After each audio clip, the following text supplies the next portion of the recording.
pamilya raw ang pinakamaliit na salamin ng lipunan. Ito ang unang ospital, simbahan at eskwelahan. Sa pamilya umiikot ang buong mundo ng isang 3 taong gulang na bata gaya ni Ekang. At sa maliit na mundong ito sa isang sulok ng Maynila, sila ang kanyang tinitingala.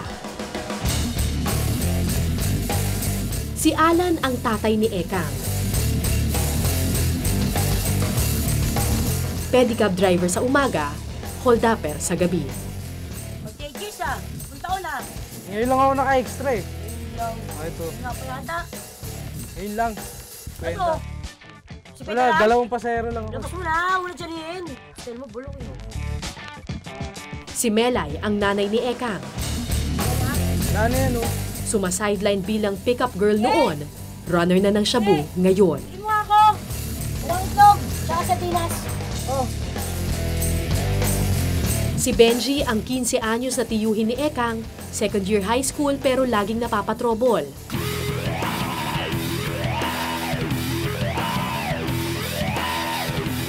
Nagyoyosi, umiinom, bulakbol. Si Nanay Lita ang lola ng bata. Dating hostess, ngayon bugaw na ng mga babae. Sila ang ilaw, haligi at konsensya ng kanilang tahanan. Sila ang mga bida sa mata ni Ekang.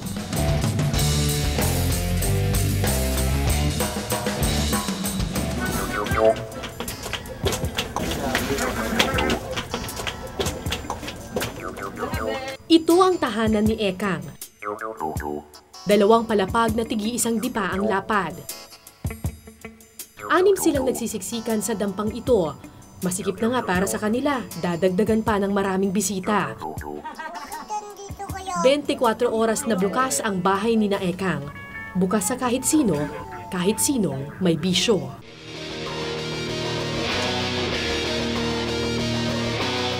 Pwestuhan ng shabu ang tirahan nila. Pinauupahan sa mga adik na walang lugar para umiskor. 5 taon na itong negosyo ng nanay ni Ekang na si Melay. So magkano kinikita mo sa isang araw? Iba-iba. Hindi, minsan talaga walang talagang 1, 2 lang pupunta. Minsan 20. Minsan 20 talagang hirap. Umpisa ko pa lang. Siyempre nag-umpisa. Ang gusto ko sila iba bago eh. Yung hindi buko, hindi pa alam. Talaga ang dami. Ang dami talaga sa isang araw. Hindi ka makakatulog. Mga gano'ng karami sa isang araw?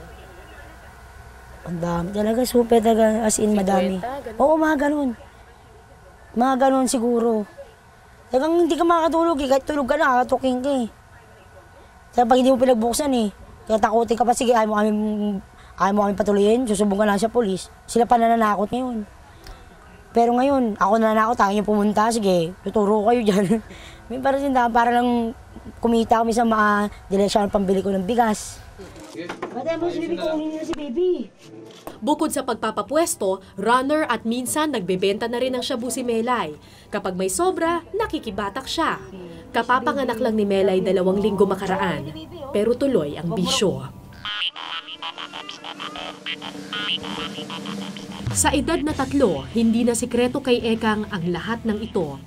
Sanay na siya sa amoy ng batak at sa makikintab na papel na patay sindi.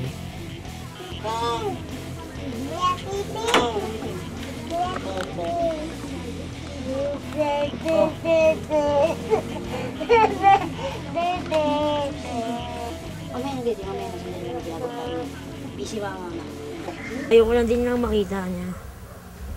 Una pa lang kaso nga lang, nung mga syempre maliit pa siya. Hindi mo naman pwedeng pabayaan na sa labas yan. Matagal pa akong tatanong. Wala sinabi lang, basta pag ano yan? Wala. Laruan.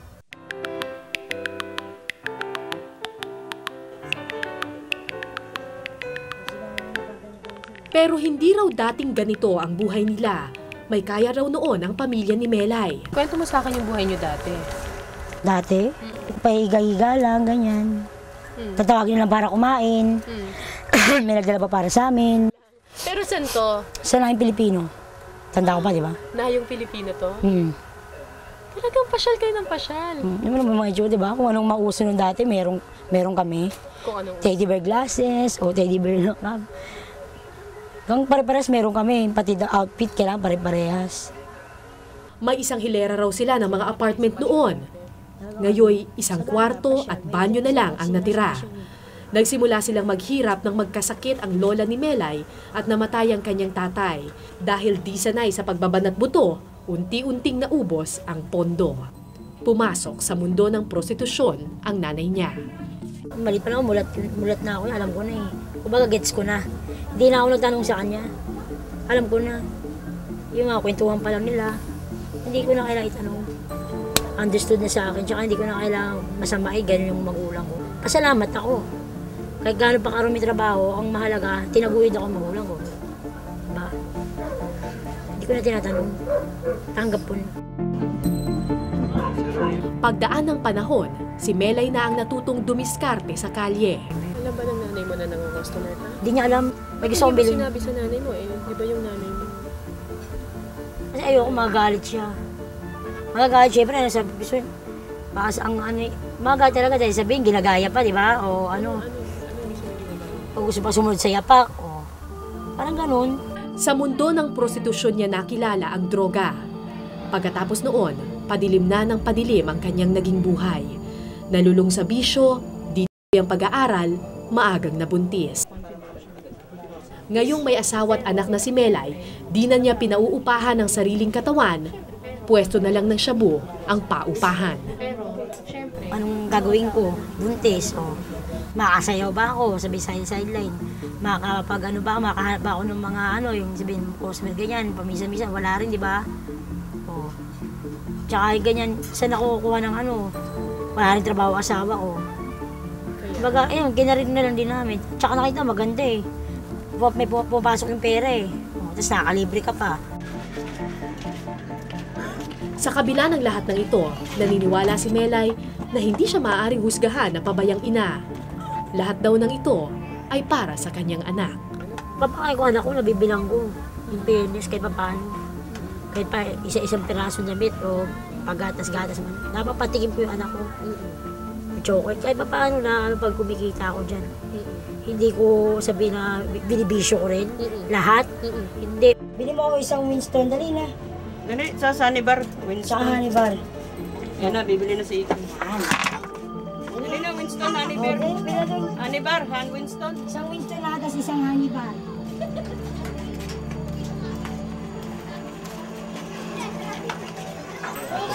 Ilan?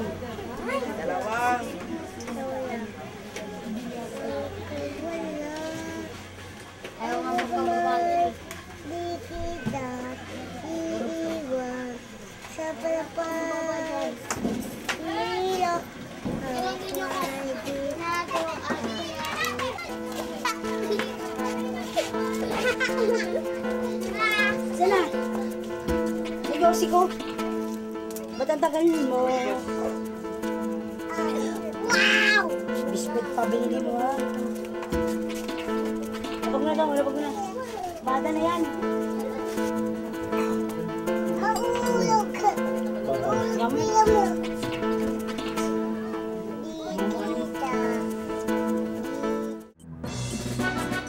Papa's girl ang batang si Ekang. Para kay Ekang, si Tatay Alan ang bida ng kanyang buhay. Para kay Alan, si Ekang din ang kanyang mundo. Kaya kahit maliit ang kita, buong araw siyang nagpapadyak. Magkano kinikita mo sa pag-sidecar? Magkano inuwi mo sa bahay? Nasa 200 po. Pag mahina? 70. 70.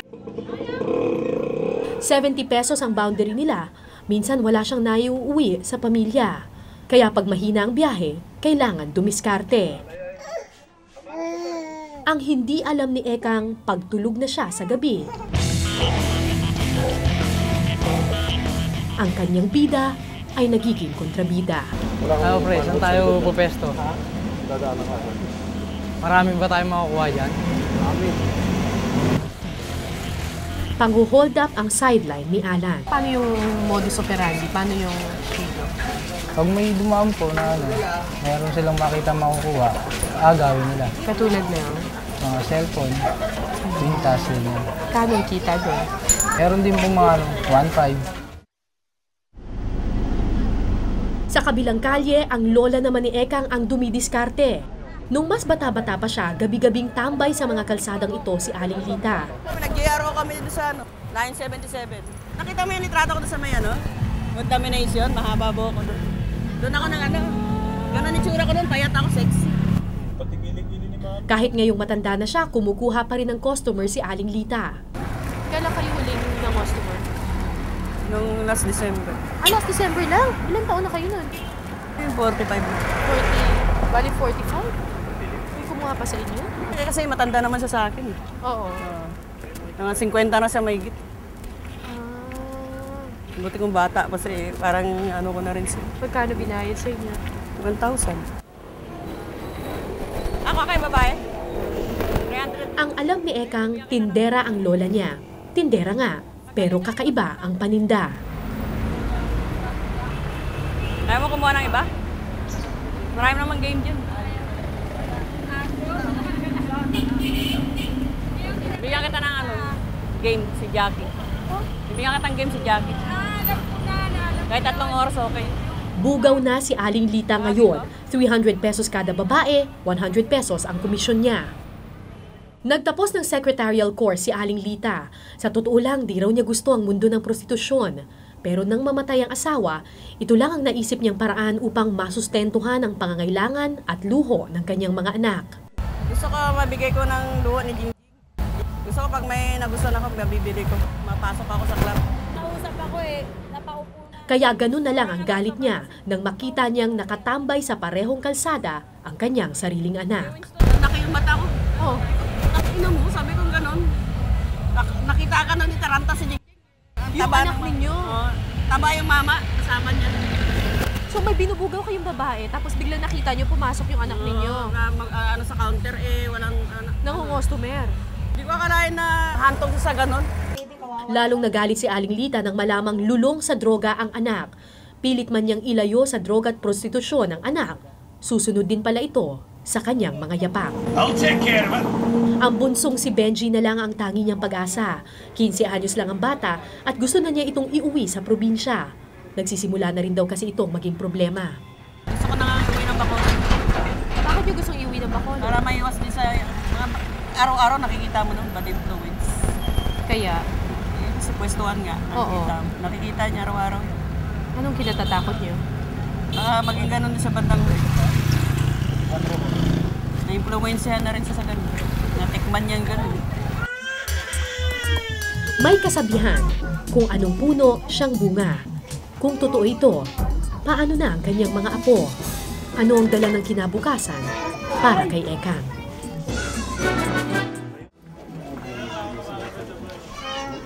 Hindi si Ekang ang unang batang namulat sa mundong ito. 10 years old lang si Benji nang malulong sa droga ang kanyang ate Melay at ginawang pwestuhan ng shabu ang kanilang bahay. Ay, tuturo po ako sa taas. Tapos may tao po sa baba. Tapos? Kasi po, kung ano yung nakita ko hindi ko pa kasi alam. Ano yung nakita mo? May gumagamit. Tapos, anong ginawa mo? Tulog na lang po. Sumahan na matay lola ko. Ginawa naman niya. Tapos Hindi na rin sekreto sa kanya ang pambubugaw ng kanyang ina. Pero kung pwede itong itago sa kailaliman ng alaala, gagawin niya. Alam ng barkada mo? hindi po. Ay, hindi mo sinasabi. So pag tinatanong nila kung anong trabaho ng nanay mo, ano sinasabi mo? Vendor. Sa halos 1 linggo naming pagtambay sa bahay ni na Ekang, minsan lang namin naabutan si Benji. Oras ng eskwela, pero dito namin siya natagpuan. Kaya kung gumagawa ang assignment mo? Hindi ako nagawa. Hindi ka na gumagawa? Hindi. Ba't ganun? Ba't ayaw mo umuwi? Ay, parang katumama. Gusto mo lang tumambay? Hindi naman kasi maikpit pa yung school namin. Di mapirmi sa bahay, araw-araw umaalis si Benji ng tanghali at bumabalik madaling araw na. Hindi dahil hilig niya ang lansangan, kundi dahil may nais siyang takasan. Ba't ka nga ba nagpupuyat-puyat, ganyan? Nagtatambay lang po. Bakit? Kasi naman po sa bayaw, araw-araw ko nang makita. Kaya na malabas na. Bata pa raw siya, sinabi na niya sa sariling hindi siya gagaya sa ina't kapatid. Pero tuwing gabi, kasabay ng paglabas ng pamilya sa kalsada, Buena mano ka na? Buena mano ka. alak at yosi ang diskarte ni Benji. Kung kunyari, mauulit, mabubuhay ka ulit. Ipapanganak ka ulit. Gusto mo pa rin ba? Pipiliin mo pa rin ba yung pamilyang meron ka ngayon? Hindi na. Bakit? Sabi mo tayo. Ano? Sabi mo may ayos na hanap buhay. Kung pwede lang takasan ng tahanan, pati ang pinagmulan.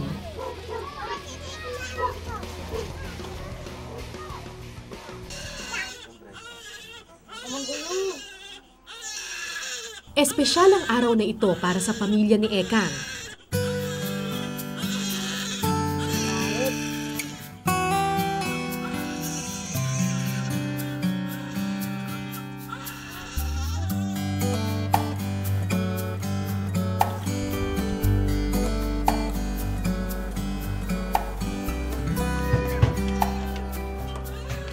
Sinuot ni Ekang ang pinakamaganda niyang damit.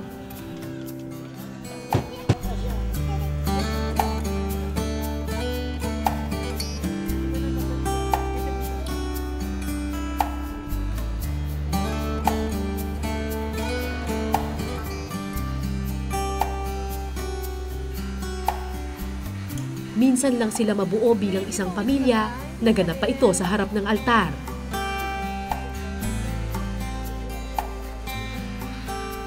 Binyag ng bunsong anak ni Melay. Yes. And reigns forever and ever. Amen. Tahimik ang lahat ng basbasa ng sanggol upang maging isang Kristiyano. In the name of the Father and the Son and of the Holy Spirit. Amen. Amen. This is our faith. This is the faith of the church. We are called to participate in Christ Jesus our Lord. Amen. Your child has become a Iba-iba man sila ng diskarte, iba-iba man ang problemang pinasukan, iisa ang taimtim nilang dasal. Sana, para man lang sa mga batang ito, magbago ang kanilang mundo.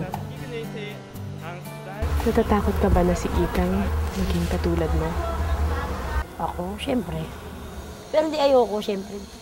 Gusto ko iba naman. Kumbaga ibang storya naman. Ayaw mo nang tumulad sa'yo? Oh, syempre, ayoko.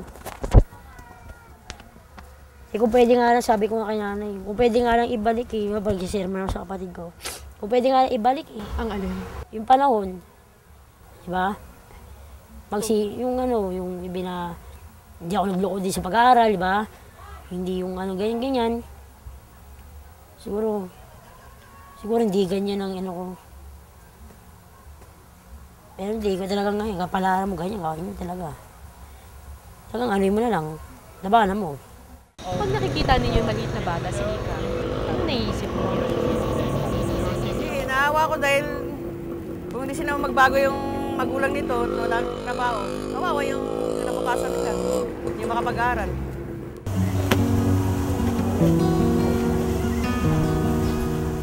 Makalipas ang 3 araw, Yung nanay mo, tingin mo ba, naging mabuti ba siyang ina sa'yo? Sa akin? Oo naman. Kahit ganun ang trabaho? Oo naman. Ang hirap ng ganun trabaho Alam ko dahil naranasan ko Diba? Mahirap parang butas ng karayom yun. Kaya alam ko kahit paano, kahit na minsan nag-aaral ko yung nanay ko, hindi niya matiis.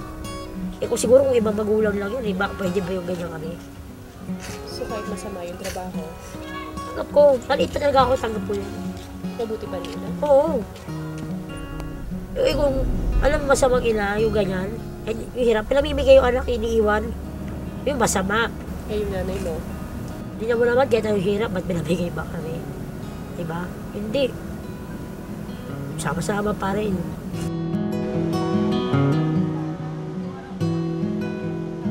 Iiwan na ni Aling Lita ang Maynila. Gusto niya sanang isama sa Bacolod ang mga bata pero tumanggi silang lahat. Mag-isa siyang naglakbay sa pangako ng bagong buhay. Pagkatapos ng lahat ng ito, balik kalye si Ekang. Sa kanyang musmus na mundo, laro lamang ang lahat ng ito. Pero hanggang kailan bago niya matuklasan ang katotohanan? Hanggang kailan nila maitatago ang mundo sa mata ni Ekang? Ako po si Cara David at ito po ang Eyewitness.